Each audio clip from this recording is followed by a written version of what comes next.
Okay, so my name's Mary Brooks. I work at Oxford City Council, and at the City Council I lead the Sustainable City team, which is part of our wider sustainability team, and my area just looks after projects where we're working with other organisations around the city, predominantly on reducing carbon emissions across the city and improving air quality.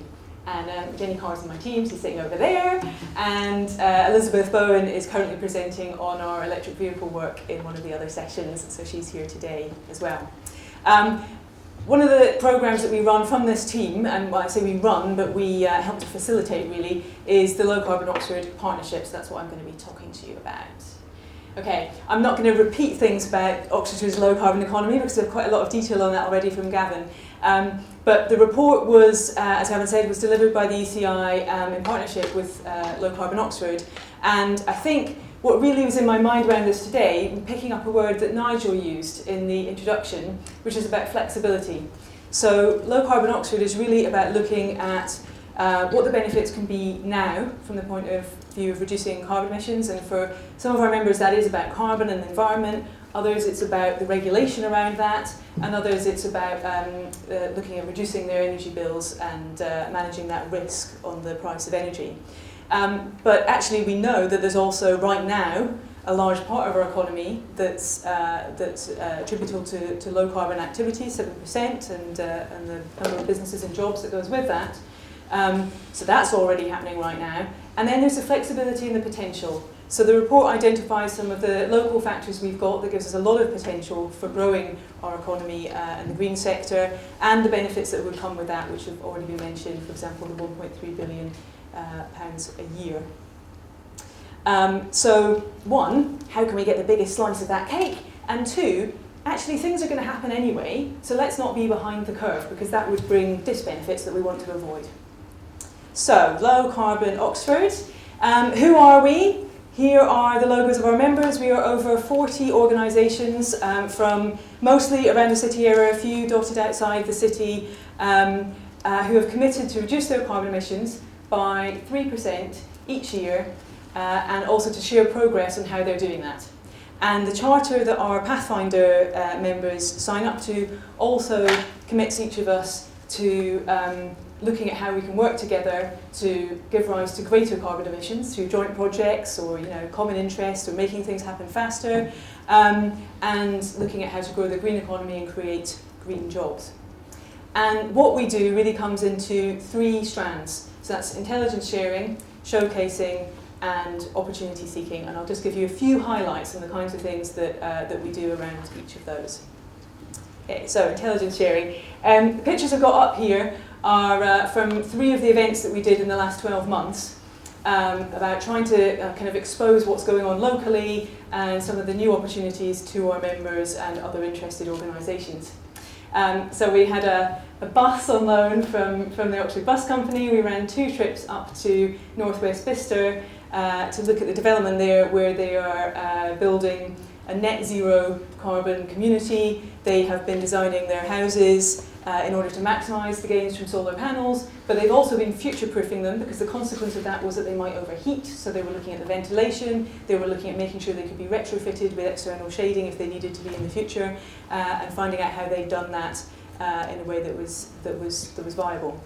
Drivers for Change was an event that was hosted up at Unipart, who are members of Low Carbon Oxford, where we brought in experts locally and nationally to talk about workplace travel planning, green fleets and electric vehicles, and the opportunities around freight and delivery and the impacts on costs and carbon there. And we also had some fabulous electric vehicles on site for testing, and an electric bike, which everybody must try. It's marvellous fun. And then the last one I've mentioned here is Sustainable Heat, hosted by British Gas, who we are hoping to persuade to join up sometime soon.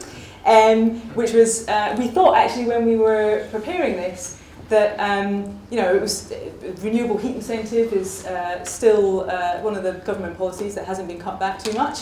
So how do we get hold of some of that locally? And I wasn't really aware of how much was actually going on. So we ended up with very local examples being talked about, and just being able to expose that to a greater audience around the partnership. So we had somebody from the university talking, from the estates team, about what their plans were and what they've already installed. We had someone talking about the feasibilities that the City Council's done on heat networks across the city. And we also had a great example from thinking about Barbara's work on the possibilities for community heat projects. So those kinds of events, we also, as a programme team, try to catch up with everybody as often as we can, and that's really about kind of keeping an eye on what's going on and who's doing similar things so that we can make those connections and not just delivering events that are relevant, but making sure we're getting people together. Showcasing, this is about showcasing locally, because as I've just said, even we don't necessarily know what's going on sometimes until we start looking into particular areas. But also understanding what the city as a whole and the wider area around Oxfordshire is doing, so that we can make sure that when people are applying for grants or if they're going for European funding, that actually we can leverage in all of the credibility that all of the work that everybody around here is doing on this already. So we have a newsletter that goes out monthly, some of the headlines are in there. I have to give a very big plug for Low Carbon Oxford Week, which Jenny runs. It's a week-long festival this year. It's the 11th to the 19th of June with a launch event, a big green day out on Saturday the 4th of June. And it's a festival of pop-up events around the city, cultural activities to engage people on how we're doing on our sustainability and how they can get involved and what they can do too. Businesses and organisations can take part in that. We've got a lot of organisations, for example, they could do an open doors event if they've got something sustainable going on in their building, open that up and give a tour to the public just to let people know what's going on as an example. But it could be anything on a wide variety of themes.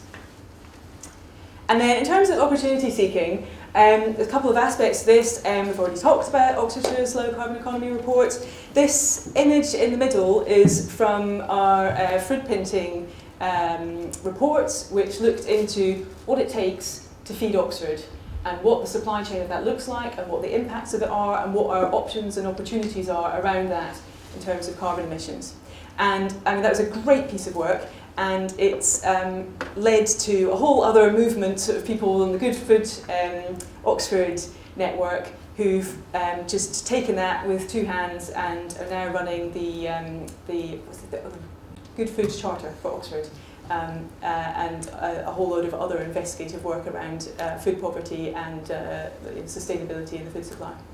Building Momentum was a report around looking at what our emissions were and what we could do about it, what our priorities were, and something that we're currently working on at the moment is a document that will build on that called A Route Map to 2020, which is basically capturing everything that we're doing within the city in this case to reduce our emissions and show how we are going to collectively reduce the city's emissions by 40% by 2020, and that will be coming out in June this year. And then Oxfordshire's big plug for this. This was a partnership working with the Low Carbon Hub and the City Council and the County Council to attract European funding, which has basically provided the start-up money that was needed to get the Low Carbon Hub going, and obviously to great success, as you've already heard, but something that stemmed from the leadership and the drive that Barbara was bringing into the network, alongside having meetings where someone said, the bit of money that you need to go and do that is this, and the time for now is to apply for it. So it's those kinds of things that we try to create and make happen. So lastly, how to join in. I've already mentioned Low Carbon Oxford Week. Please grab Jenny or have a look at either the Low Carbon Oxford website or the Low Carbon Oxford Week website to take part in that.